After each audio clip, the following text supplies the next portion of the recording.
just need to reassemble.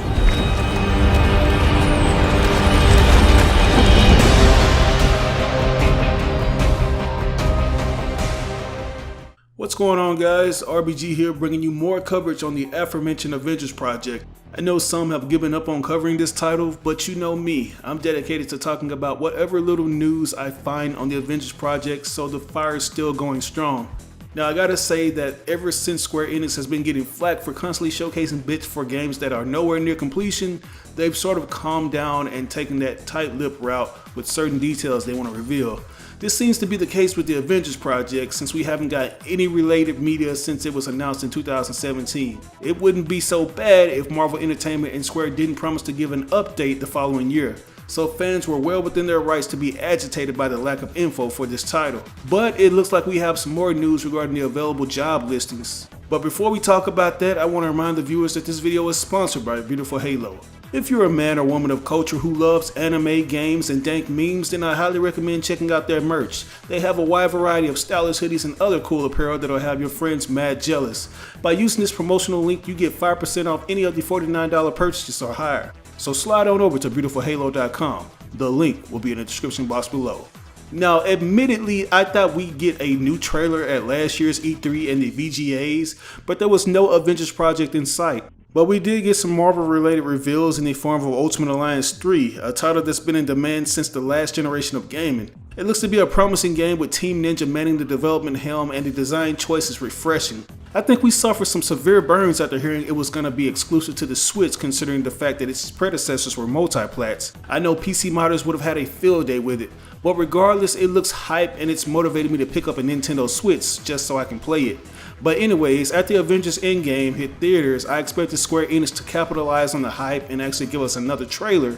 This has undoubtedly been a very good time for Marvel, with the Avengers Endgame breaking countless records, so it only seemed right that Square would release something for the Avengers project. But once again, fans were left with nothing to go on. That's until a few days ago we found out what the story's tone and gameplay will entail via Crystal Dynamics job listings.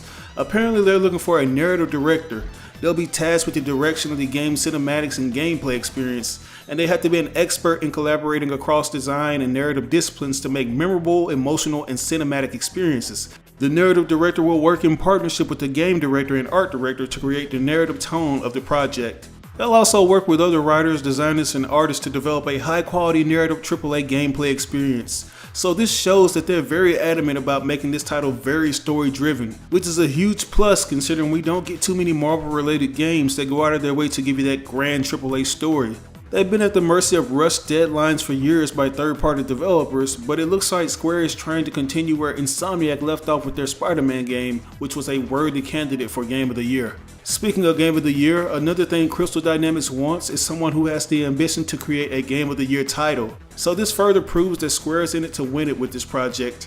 I can imagine that they're squeezing out all the creative juices they can to give us some solid concepts we've never seen before. But anyways, let's talk about the gameplay, because I think that's what will really decide if this will be Game of the Year material. Some of the other design responsibilities include, but are not limited to, enemy AI, combat behavior, stealth, player weapons and tools, cover, and melee-based mechanics. They further emphasize that the applicant should be up to date on current industry trends in regards to the modern combat design for third-person action-adventure games. So don't expect something too innovative from the Avengers project. What we should expect is that it'll highlight the capabilities of each Avenger and give them stages that are tailored to their skill sets. Like when I hear things like stealth and cover systems, characters like Captain America, Hawkeye, and Black Widow immediately come to mind. Like, I think the game is going to be the kitchen sink when it comes to the many gameplay elements it's going to inject into it. It doesn't have to be something too advanced, but just enough to get us hyped. Anyways, there are still no details on when the game will be released, let alone what the official title will be, but I think we're getting close to a reveal.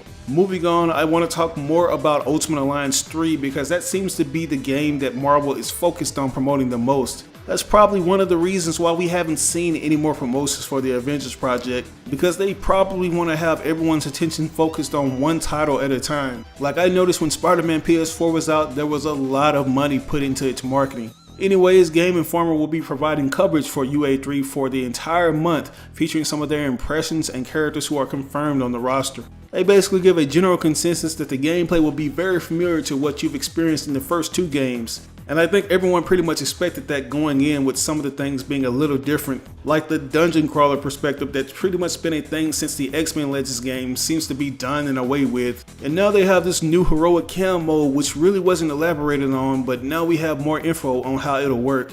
Game Informer suggests that there's a particular learning curve once you progress through the game. You essentially have to pay close attention to the characters you have on your screen through the colored circles under their feet. I didn't think much of it other than it being a common trope for when you're playing online or locally to track the character you're playing with, but it looks like Team Ninja is upping the chaos, which is something I thought they were going to do, because I know they work on games like Hyrule Warriors and Fire Emblem Warriors, and those games are pretty infamous for sending hordes of enemies at you at once. When you have these massive waves of enemies, your characters are equipped with some crazy, insane special attacks. It's safe to assume that we'll be getting that with UA3, since Team Ninja is a Japanese development team that loves going balls to the walls with over-the-top action. And I'm all for it, man. Like, the previous installments were already awesome, but having twice the amount of jobbers on screen to run through with all the different Marvel team-ups is going to add a lot of replayability. Now, while I'm happy to hear that the chaos will double, the people at Game Informer aren't too thrilled about that, noting that the visuals can be so chaotic that it can be hard for the players to feel invested in what's going on around them. And I somewhat agree, because that's kind of been the case with the previous installments, but I also think that was largely due in part to the overhead perspective that I mentioned earlier. Things can get really crazy, and sometimes characters can get mixed up since they're so small. But I don't think it'll be too much of an issue for me, since we have better controls of the camera. Game Informer notes that while they hope that Team Ninja tones down the chaos and explosions, they fear that it'll compromise the overall experience, because it could potentially lose that hyper stylized vibe. So we'll just have to wait and see what Team Ninja will do as they continue fine-tuning things that need to be worked on. One of the things Game Informer said they enjoyed is the teaming element.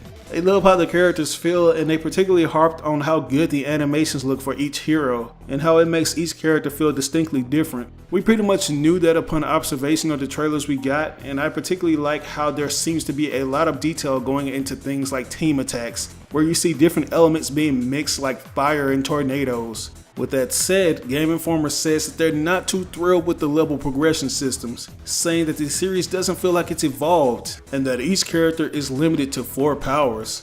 I was dreading this because it seems like something we've experienced with Ultimate Alliance 2, where things seem to be more streamlined compared to earlier entries like the Legends series and Ultimate Alliance 1. The role-playing elements in UA2 were pretty much non-existent, like there was no using a hero's skill set to access new locations or defeat certain bosses. And Ultimate Alliance 3 looks like it's going to be very thread-based with minimal RPG elements and level ups. I hope that is something that Team Ninja works on a little more, because I don't want it to be another UA2. I want something similar to UA1 that takes what the main game did right and widely expands upon it. But with that said, let's talk about the roster, because it's something that will make or break this game in my opinion. UA3 is said to have over 24 characters, roughly averaging around 30 if you include characters who are basically 2-in-1 like Rocket and Groot. That's a little lower than the previous installments. Like, I think UA1 had about 39 characters, including the ones who were system exclusive characters that were eventually all available on the remastered versions. And UA2 had 34. Marvel Ultimate Alliance 3 has a total of 27 characters, consisting of Black Panther, Black Widow, Captain America, Captain Marvel, Crystal and Lockjaw, Daredevil, Deadpool, Doctor Strange, Drax, Falcon, Gamora, Groot and Rocket, Hawkeye, Hulk, Iron Fist, Iron Man, Miss Marvel, Nightcrawler, Scarlet Witch, Spider-Gwen, Miles Morales Spider-Man, Normal Spider-Man, Star-Lord, Storm, Thor, Venom, Wasp, and Wolverine. That's a pretty decent amount of characters, but I really hope they give us more heroes who aren't necessarily mainstream. I know Marvel Entertainment has been hell-bent on making their more recent products feel like the MCU with the designs and the overall aesthetics, and since they're becoming more open to using the X-Men after the Big Fox acquisition, maybe give us more of those characters besides Wolverine. Nonetheless, I hope we get some DLC down the line for a reasonable price. But with that, I'd like to end this video. What are your thoughts on the job listings for the Avengers Project? Do you think they've been so quiet because their focus is on making the Avengers Project a Game of the Year contender? And what do you think of Game Informer's coverage on Marvel Ultimate Alliance 3? Let me know down in the comment section below. If you guys want to stay updated on the Avengers project, you can become a member of this awesome site that posts news coverage and discussions on the title. The link will be in the description box below. As always, I ask that you like or dislike the video. It doesn't have to be a thumbs up, it can be a thumbs down. Any feedback is good feedback and will only help me improve on my channel. But if you really enjoyed the video, it will help me out tremendously if you share it on social media outlets with all your friends and followers. Sharing really makes a difference. But this is your boy RBG signing out on another video. I'll catch you guys later. Peace out.